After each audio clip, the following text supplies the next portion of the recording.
Para ello nos acompaña Gesen Orellana Fiocruz, es epidemiólogo, nos acompaña desde Río Grande do Sul. ¿Cómo está, Gesen? Bienvenido, ¿cómo le va? Buenas noches, Tatiana Pérez, a ti y a toda tu audiencia de Telesur. Estamos aquí a disposición para intentar esclarecer lo que sea necesario. Muchísimas gracias. Y en torno a esta posible variante hay una cantidad de preguntas. La primera es, ¿por qué habría surgido este tipo de variantes? Sí, cuando estamos hablando de una pandemia, en este caso la epidemia para el caso de Brasil, ¿resultaría normal que sucediera o tiene alguna otra explicación para tratar de comprender el fenómeno?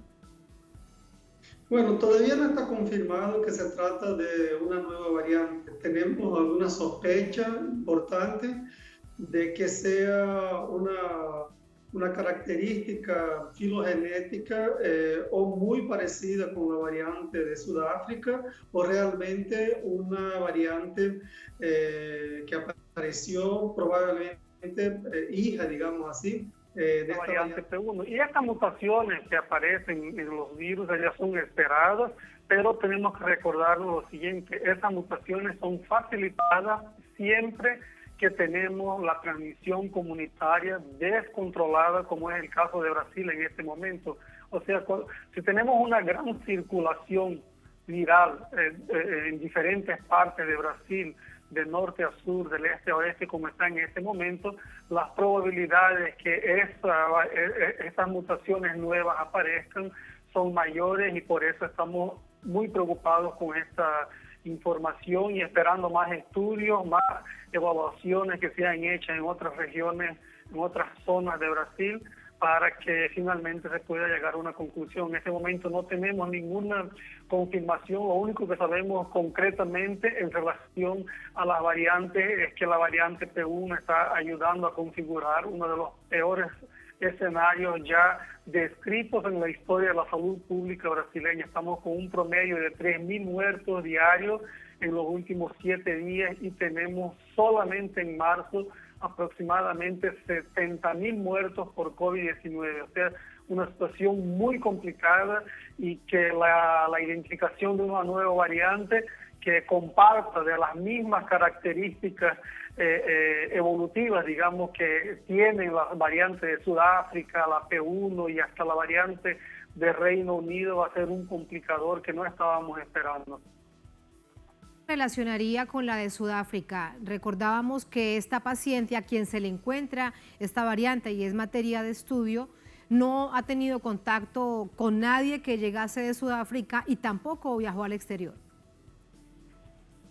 Bueno, esa es una información importante que nos hace pensar inmediatamente que podría ser una hija, digamos, de la variante P1, de la que muchos conocen como la variante de Manaus o la variante amazónica, pero es apenas una posibilidad. Nosotros tenemos que hacer más estudios filogenéticos para avaliar efectivamente la estructura genética de esta muestra, para llegar a una conclusión un poco más sólida que esa. Aparte que tenemos que todavía tener más confirmaciones en otras zonas de Brasil, en un número mayor de sitios, para que finalmente se pueda llamar esta identificación, esta ubicación reciente de una nueva variante, porque no basta, no es suficiente que aparezca nomás una variante con características filogenéticas diferentes si ella no tiene capacidad de dispersarse, de causar problemas en gran escala, de gran magnitud, como la P1 o como la variante de Sudáfrica o la de Reino Unido, que sí son nuevas variantes con un potencial por lo menos de contagio mayor y para algunos casos de mayor letalidad también. Necesariamente, entonces, no quiere decir que aparezca una variante y por esa razón sea más agresiva o más letal que lo ya existente. Eso dependerá de los estudios. No es necesario que sea así. Exactamente, para que tengas una idea, nosotros encontramos comúnmente, frecuentemente, variantes, digamos así, en el sentido filogenético, con estructura genética diferente de las variantes que son predominantes, de las variantes que están circulando con más frecuencia en el país. Pero esta identificación no es suficiente para decir que esta variante es una variante que puede ser considerada como una variante de preocupación sanitaria de acuerdo con los criterios de la Organización Mundial de la Salud. Para que sea considerada una variante de preocupación sanitaria, sí, ella tiene que ser una variante encontrada en diferentes zonas y en gran cantidad, o por lo menos en una cantidad suficientemente grande para que se pueda afirmar que está causando problemas en Sao Paulo, en Río de Janeiro, en Amazonas o en otros países al mismo tiempo. Así que estas mutaciones son mutaciones esperadas y en este caso específico estamos acá muy preocupados con esta nueva mutación encontrada en Sorocaba, interior del estado de Sao Paulo, porque ella puede ser una descubierta precoz de algo extremadamente peligroso. Espero que no, estamos esperando que no sea nada de eso, que sea apenas más una de muchas variantes que tenemos encontrado a lo largo de la pandemia, no solamente en Brasil, pero en varias zonas del planeta.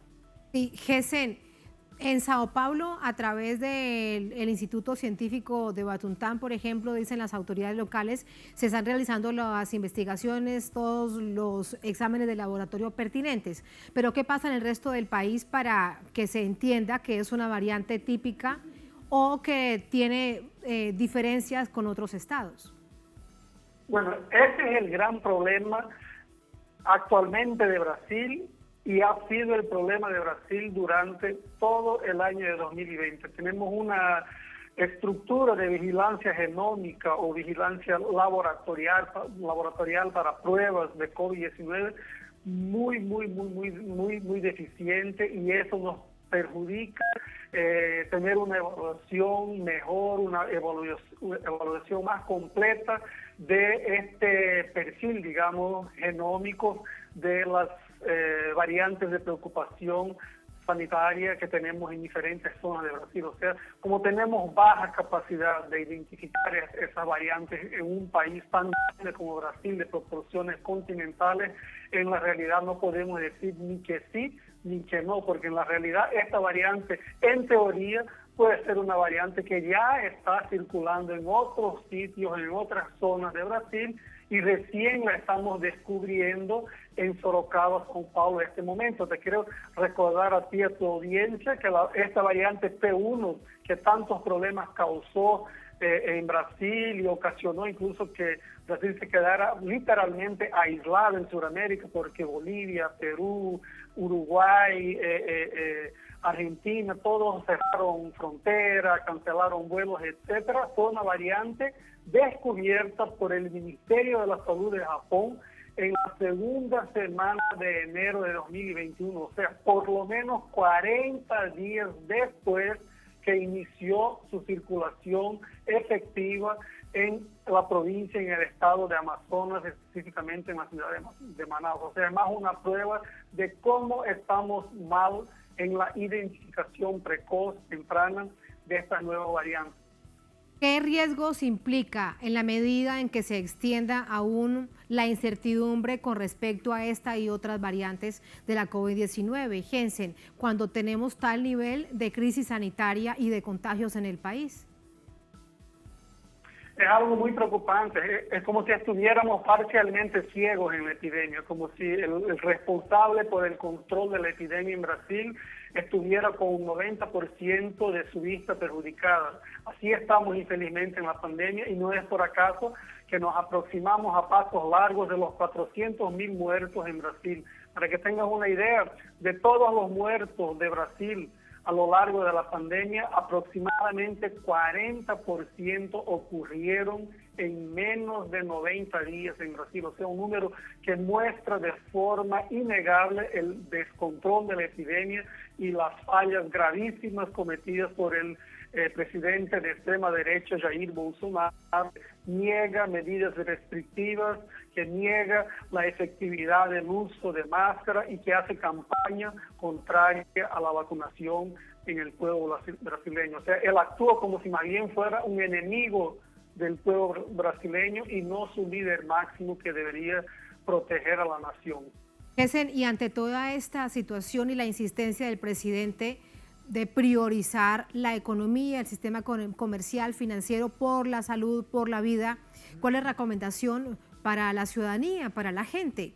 Una cosa puede decir el presidente, pero otra tendrá que hacer la gente para cuidarse, para salvar su vida, para atender su salud. Bueno, acá en Brasil lo que está pasando es que estamos dependiendo de las actitudes individuales de cada persona, de cada municipalidad, de cada estado, de cada Brasil, porque la respuesta dada por el Estado brasileño es definitivamente la peor posible y la gente tiene que cuidarse, tiene que usar mascarilla, el tapaboca, siempre que va al trabajo, a la escuela y estar al máximo evitando de salir de sus casas sin necesidad porque estamos en un momento de colapso del sistema médico hospitalario en Brasil.